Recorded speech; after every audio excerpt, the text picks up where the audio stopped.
Oh, baby. We're back. Back at Volunteer Park. Back at the place where I read the poem 20. Should be 20. That's how you should say it. 2 becoming 1. 2 and 1 becoming 1. 20. That one is about the battle between the head and the heart.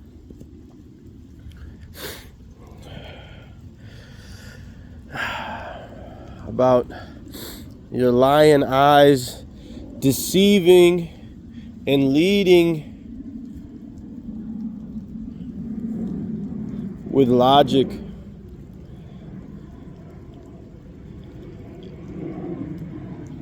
And the heart begging and pleading for the eyes to listen. Listen to the heart, but the heart can't speak. And so the eyes, they see death. The eyes and the mind, they see the end. They worry.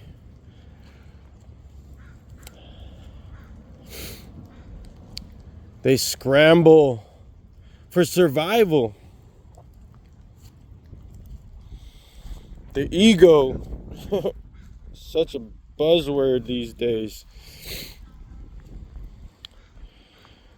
That dash mark between the time of birth and the date of death. That ego, that I, that me, is afraid of the end. It clings on for dear life.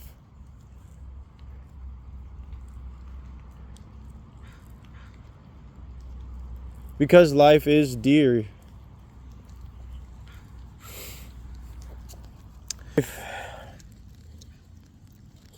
However, is made more meaningful by death.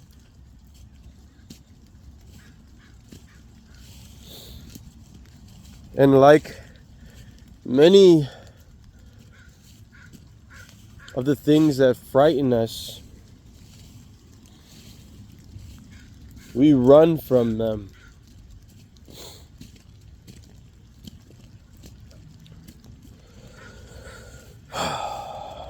Or we turn from them, whether that be the darkness in life, our experiences, our fears.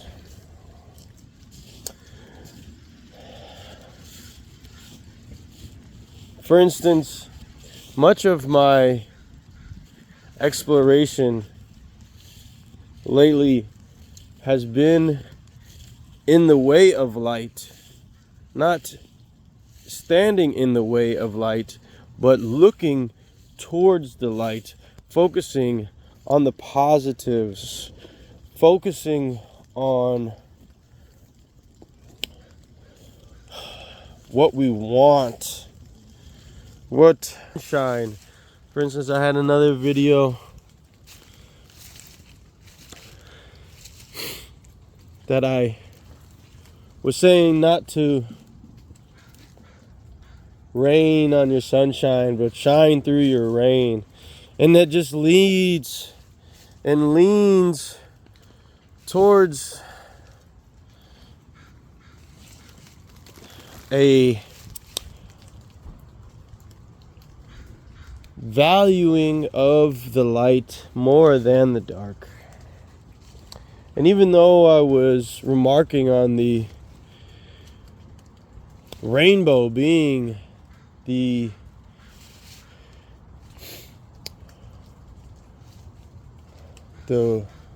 whole spectrum of emotion,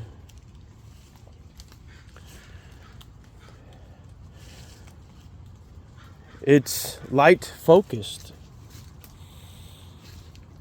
Just the other day, Sabrina and I were at the beach, and we have been traveling around, and I have been chasing the sunset. I wanted to see the sunset so bad. I wanted to see the sunset.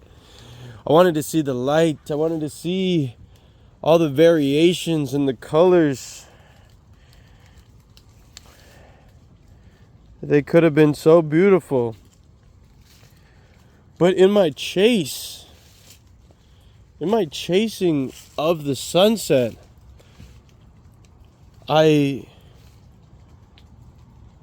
took away from what was directly in front of me, finding the beauty in the darkness. And so the next chance I got to chase the sunset, I changed my perspective. Really, Sabrina changed my perspective. And she said, why not just go away from the sunset? Why chase the sunset? Why not appreciate what's in the dark?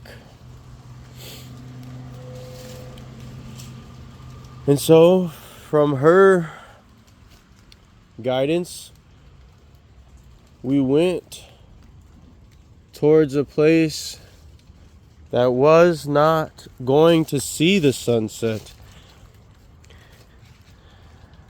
And for that reason, we got to experience a beautiful scenery and set up a little mini Imaginarium and do a little tarot reading. And it was magnificent. And the stress went down, and the searching and the seeking went down, and the allowing and the being brought with it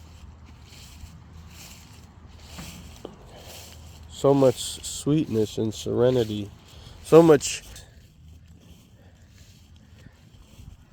And I had already picked a name for this transmission.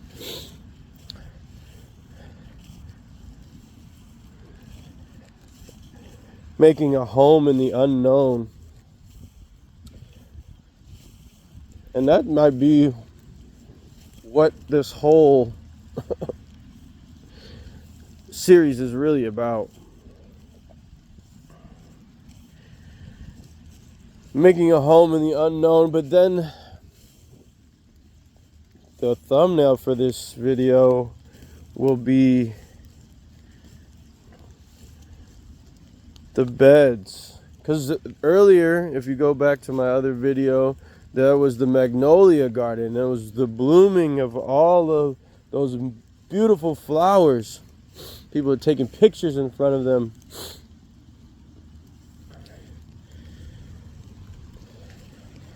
And those beds have been put to rest. And they look like buried bodies.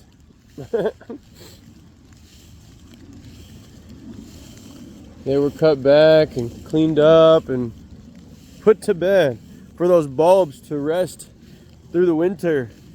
See, here in Seattle, it doesn't get that cold, so they don't have to pull up the magnolia bulbs, and they can just cover them with some burlap sacks, and that should suffice to keep the soil warm enough so the bulbs can survive throughout the winter. And then all this death, all these endings,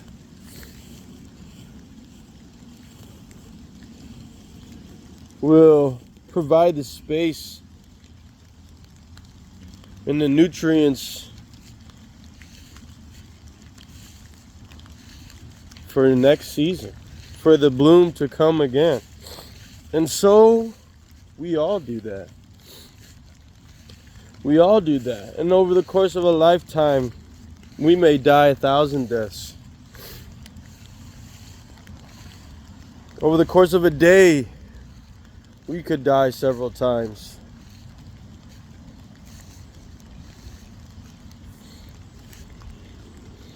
And obviously, when it comes to the end of our corporeal bodies, there is fear attached there, worry, unknown.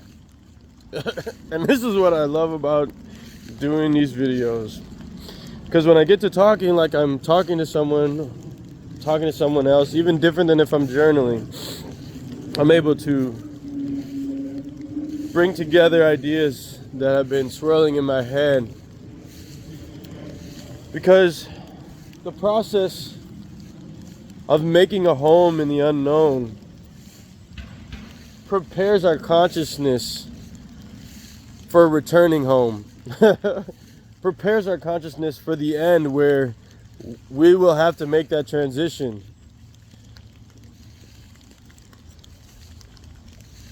And it's just the end of a chapter. There's not a real end, you know. There's just transformation, transition.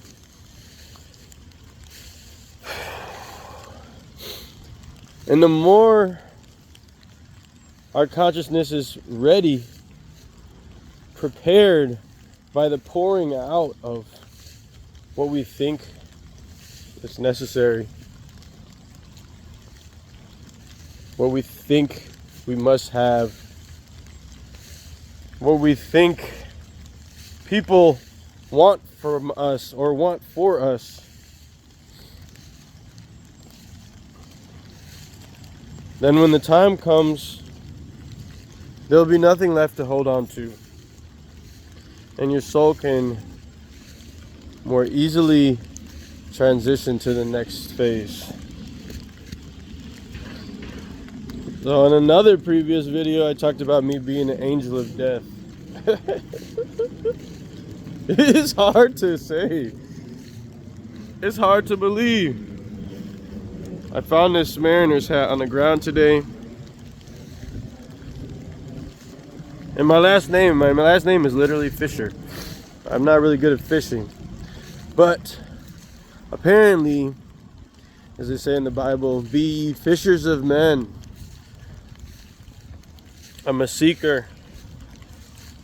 I'm out here looking for others who are ready to start letting go of the pressure, of the stress, to rest in peace, to reach ease,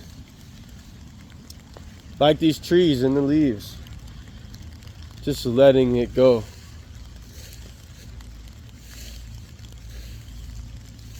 I've been here before. I've done this before. I feel it for myself. It feels real. As much as it's hard for my mind to wrap around based off of my upbringing. And oh, phone call. I think it's about time. This is enough. This is good for now.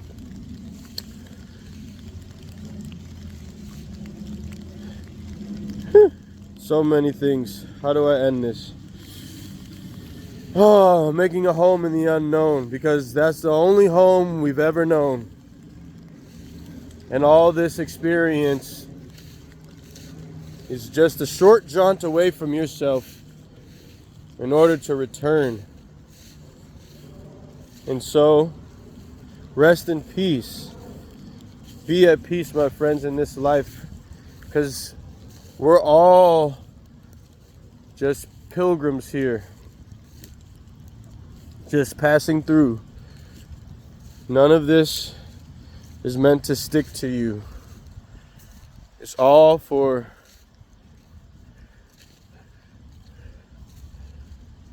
your enjoyment. Even though it doesn't feel like that. But it can be. If we can work together, we can make it so life can be enjoyable. We've made a hell of this place. And now's the time